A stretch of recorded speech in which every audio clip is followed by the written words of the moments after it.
जय श्री कृष्णा। राधे राधे। आप सभी का हार्दिक स्वागत है मेरे चैनल भक्तिविद साधना में।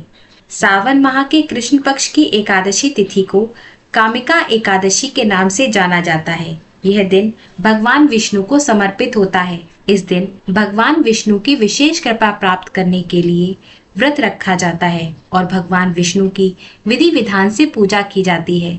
इस बार सावन माह की पहली एकादशी 31 जुलाई दिन बुधवार को मनाई जा रही है।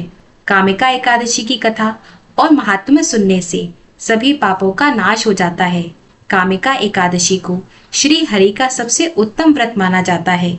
इस एकादशी की कथा भगवान श्री कृष्ण ने धर्मराज युधिष्ठिर को सुनाई थी। इससे पहले राजा दिलीप को वशिष्ठ मुनि ने सुनाई थी, जिसे सुनकर उन्हें पापों से मुक्ति और अंत में मोक्ष की प्राप्ति हुई थी।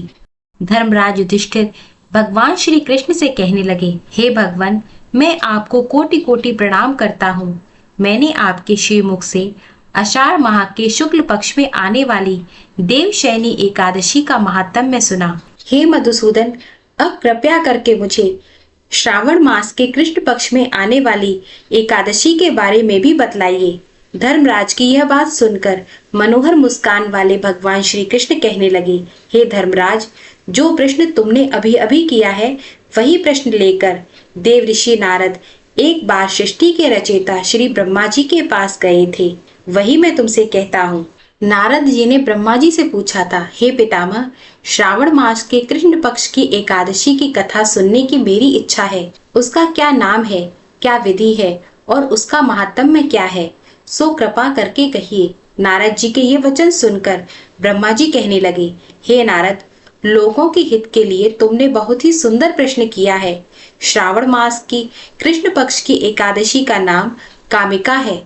इसके सुनने मात्र से वाजपेयी यज्ञ का फल मिलता है। इस दिन शंख चक्र गदाधारी विष्णु भगवान का पूजन होता है, जिनके नाम श्रीधर, हरि, विष्णु, माधव, मधुसूदन है। उनकी पूजा करने से जो फल मिलता है सो ध्यान पूर्वक सुनो। जो फल गंगा, काशी, नैमिषारण्य और पुष्कर स्नान से मिलता है वही विष्णु भगवान के पूजन से मिलता है। जो फल सूर्य व चंद्र ग्रहण पर कुरुक्षेत्र और काशी में स्नान करने से, समुद्र व वन रहित पृथ्वी दान करने से, सिंह राशि के बृहस्पति में, गोदावरी और गंडकी नदी में स्नान करने से भी जो फल प्राप्त नहीं होता वह भगवान विष्णु के पूजन से मिलता है। जो मनुष्य श्रावण में भगवान का पूजन करते हैं उनसे देवता, गंधर्व और सूर्य आदि सब पूजित हो जाते हैं। अतः पापों से डरने वाले मनुष्य को कामिका एकादशी का व्रत और भगवान विष्णु का पूजन अवश्य करना चाहिए। पाप रूपी कीचड़ में फंसे हुए और संसार रूपी समुद्र में डूबे हुए मनुष्यों के लिए इस एकादशी का व्रत और भगवान विष्णु का पूजन अत्यंत आवश्यक है। इससे बढ़कर पापों के नाशों का कोई उपाय नहीं है। हे नारद, स्वयं भगवान ने यही कहा है कि कामिका व्रत से जीव कुयोनियों को प्राप्त नहीं होता। जो मनुष्य इस एकादशी के दिन भक्ति पूर्वक तुलसी दल भगवान विष्णु को अर्पण करते हैं वे इस संसार के समस्त पापों से दूर रहते हैं। विष्णु भगवान रत्न, मोती, मणि तथा आभूषण आदि से इतने प्रसन्न नहीं होते जितने कि तुलसी दल से। तुलसी दल पूजन का फल 4 भार चांदी और 1 भार स्वर्ण के दान के बराबर होता है। हे नारद, मैं स्वयं भगवान की अति प्रिय तुलसी को सदैव नमस्कार करता हूँ। तुलसी के पौधे को सींचने से मनुष्य की सब यातनाएं नष्ट हो जाती हैं। दर्शन मात्र से सब पाप नष्ट हो जाते हैं और स्पर्श से मनुष्य पवित्र हो जाता है। कामिका एकादशी की रात्रि को दीपदान तथा जागरण के फल का महात्म्य चित्रगुप्त भी नहीं कह सकते।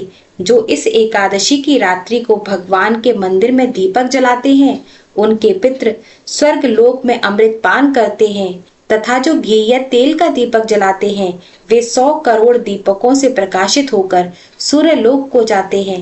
ब्रह्मा जी कहते हैं, हे नारद, ब्रह्म हत्या तथा भुंड हत्या आदि पापों को नष्ट करने वाली इस कामिका एकादशी का व्रत मनुष्य को यत्न के साथ करना चाहिए। कामिका एकादशी के व्रत का महात्म्य श्रद्धा से सुनने और पढ़ने वाला मनुष्य सभी पापों से मुक्त होकर विष्णु लोक को जाता है। अब आप सुनिए कामिका एकादशी की व्रत कथा। एक समय की बात है, एक गांव में एक बहुत ही शक्तिशाली क्षत्रिय निवास करता था। अपनी शक्ति और बल पर उस क्षत्रिय को बड़ा गर्व था, लेकिन उसके धार्मिक स्वभाव के बावजूद अहंकार उसके मन में घर कर चुका था। वह हर दिन भगवान विष्णु की पूजा करता और उनकी उपासना में लीन रहता था। एक दिन वह किसी महत्वपूर्ण कार्य के लिए यात्रा पर निकला। रास्ते में उसकी भेंट एक ब्राह्मण से हो गई। दोनों में किसी बात पर विवाद हो गया। इसके बाद क्षत्रिय ने ब्राह्मण के साथ लड़ाई झगड़ा करना शुरू कर दिया। ब्राह्मण अपनी दुर्बलता के कारण क्षत्रिय के आघात को सह नहीं पाया और उसकी मृत्यु हो गई। ब्राह्मण को मृत अवस्था में देखकर क्षत्रिय बहुत परेशान हुआ। अपनी गलती का एहसास करता हुआ वह क्षत्रिय बहुत पछता रहा था।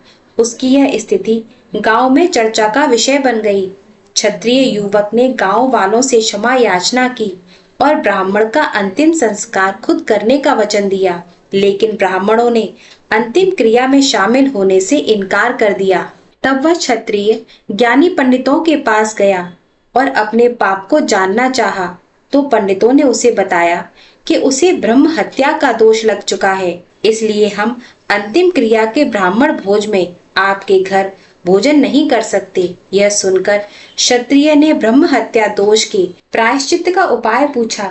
तब पंडितों ने कहा कि जब तक वह सावन मास के कृष्ण पक्ष की एकादशी तिथि को विधि पूर्वक भगवान विष्णु का पूजन नहीं करता और ब्राह्मणों को भोजन नहीं कराता और दान दक्षिणा नहीं देता, तब तक वह ब्रह्म हत्या के दोष से मुक्त नहीं हो सकता।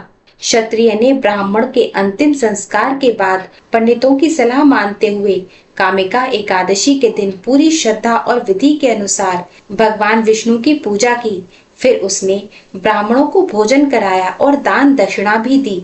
इस तरह भगवान विष्णु की कृपा से वह क्षत्रिय ब्रह्म हत्या के दोष से मुक्त हुआ। प्रेम से बोलिए विष्णु भगवान की जय, लक्ष्मी नारायण भगवान की जय। वीडियो पसंद आई हो तो प्लीज लाइक जरूर कीजिएगा।